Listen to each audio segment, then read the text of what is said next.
Hello guys, it's Scott Tucky Billy. How you guys doing? This is going to be a video, excuse me, on say the issues with these Model 200s for Rock Island Armory. If you go look on anything about these guns, been a lot of issues with them for out of timing and stuff. And of course, we all know these guns are not a high-end revolver 250 or less. There's some things you need to check on when you go buy one, and when you go to a shop, you need to ask them if you can look at it like this. Some things you can't do, but some things you can, and if they won't let you, go to another shop. I checked this one out. I got this one at Rural King, but they let me check it out. I said, I want to check the timing out and stuff. Of course, they had a trigger lock on it, but they let me do it. You know, I wanted to check it. I said, no, I ain't going to buy it. On these guns, of course, it is snap caps. But what I found out to start off with, had a problem with the barrels canted wrong. And this is the easy one. You can look down your sights and see if your barrel's canted from one side to the next. Well, this one's okay. And of course, another thing I know they won't let you do, but I did after I got home because they wouldn't let me. I took an old set of feeler gauges for my points and checked my cylinder gap here. And it was at 8 thousandths. I've read and heard other people say anything over 10 is bad or 5 to 10 is good. It's just subject to what you think. I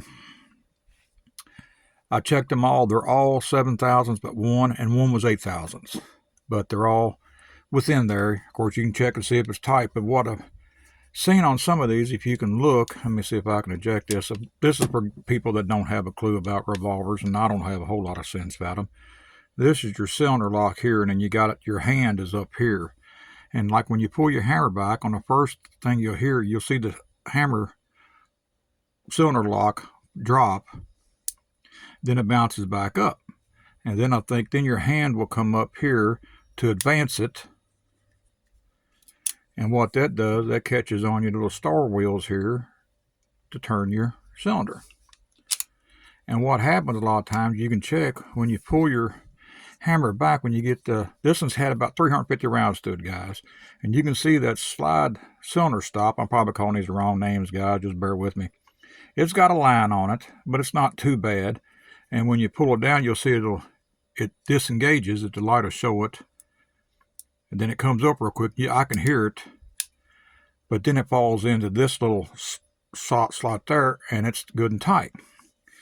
So that's one thing to check for on these things, that when it happens, if you can pull your hammer back, and then if you have to advance it any bit at all, it's out of time. I mean, just a slight little bit, because it should be in time, like right there. You're going to get a little bit of movement, but you shouldn't be able to move it to where you're almost here at the cylinder lock on your cylinder there. It's bad.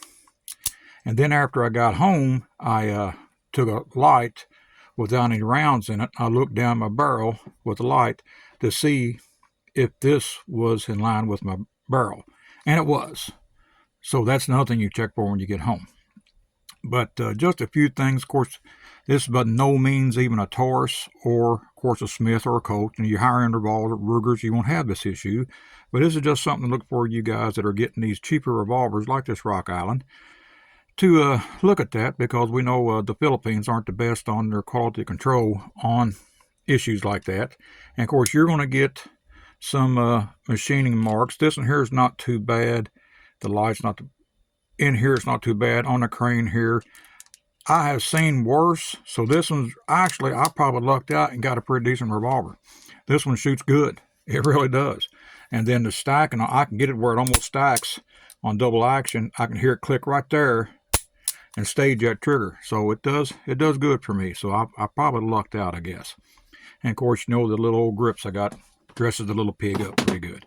All right, guys. Oh, always, Hillbilly loves you. God bless.